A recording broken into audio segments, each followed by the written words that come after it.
Hey, what's up everybody? Landon with LMR.com. In this video, we're gonna be taking a look at the replacement coolant crossover tube designed for the 1996 and 1998 Cobra, 1999 and 2001 Cobra, as well as the 2003 and 2004 Mach 1. I think we know with any old car and any old part, this stuff is not designed to last forever. So on a car that's been driven with some miles, and even a lower mileage car that's been sitting, you could have a coolant crossover issue where it's corroded, your O-rings have failed, you've developed some leaks, and until now, you had to go source a good takeoff. So this is the LMR direct factory style replacement crossover tube for the 4.6 liter 4-valve cars. This particular coolant crossover tube will have black E-coat on the outside and inside for great resistant to antifreeze and corrosion. The ports here for the radiator hoses are factory sized. This one here on the right hand side or passenger side will be for your upper radiator hose, and then the one more toward the driver's side will be for the hose that connects to the thermostat housing. Staying up top here, we'll have the air bleed cap, screw, whatever you want to call it.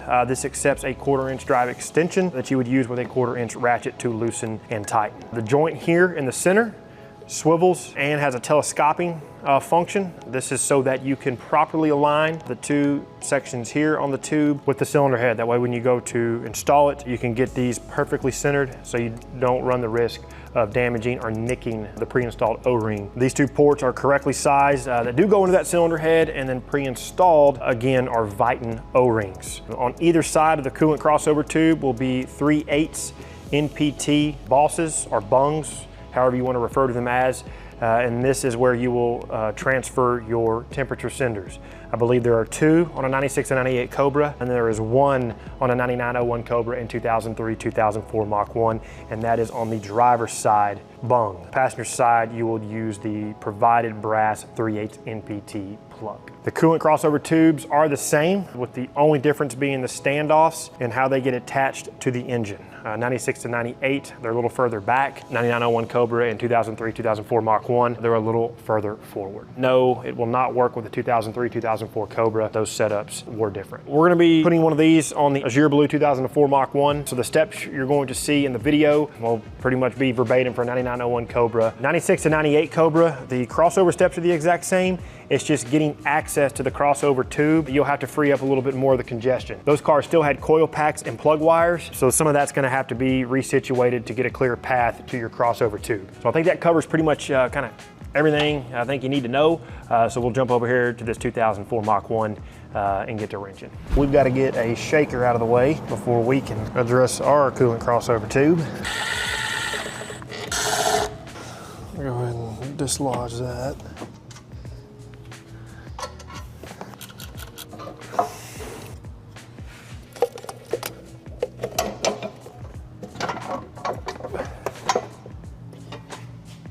Wait, what?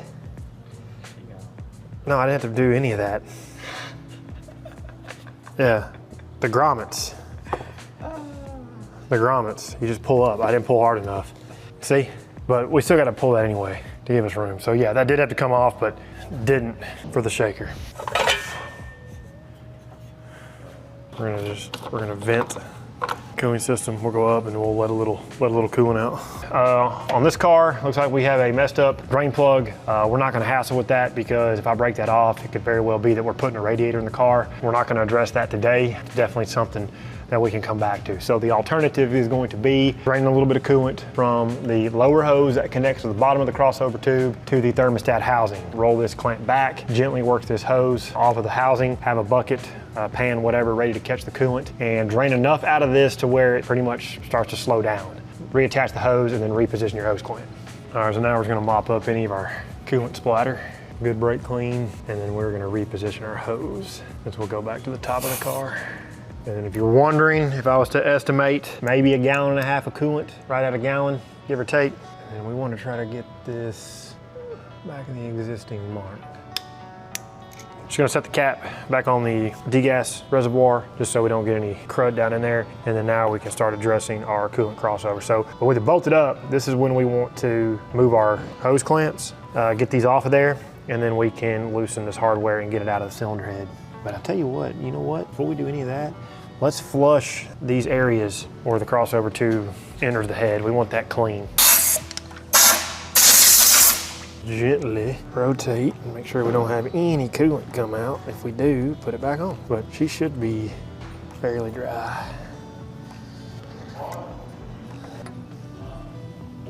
These two bolts right here, 10 millimeter.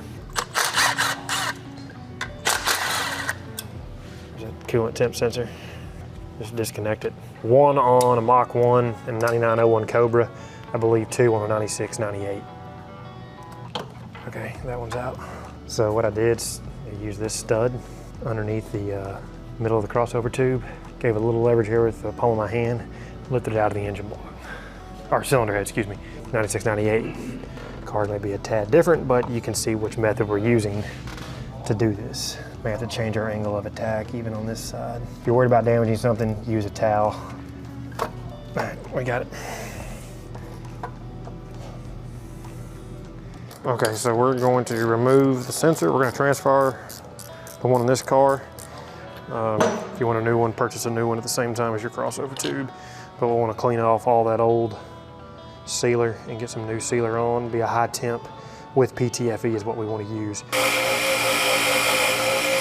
So what we're doing here, we're just cleaning up these ports. If you have a 96 to 98 car, you're probably going to have to make additional working room, which you probably already have, to get your coolant crossover off, because this is where the plug wires run. Ours is pretty clean. We're pretty lucky, so we don't have to do much. This is going on a 04 Mach 1, meaning that we'll need to use the pipe plug to plug the passenger side of the coolant crossover tube. We're going to leave this one open on the driver's side because that's where we got to put our coolant temp sender. You're going to use high temperature thread sealant on this, but I'm going to wait till I get this installed, bolted down. That way we've got some rigidity when we go to tighten both of these. Okay, so these O-rings, we just want to inspect and make sure they're clean. Do not want a lot of lubricant on these. Just enough to get the O-ring to slide down into the head. This is just a PTFE grease. Any O-ring specific grease will work. So we are going to get this positioned into place like so. And remember, this moves and is also technically telescoping, but this separates here as well on this joint. So if you have to get this situated in a way to get it aligned with the ports in the head, do so. Because you do not want to nick an O-ring. I mean, you want these as straight and even as possible. All right, I filled them both, bottom out. Bolts are positioned. If you want to clean any of this surrounding area up, clean it up. For what we got going today, we just got to get this back together.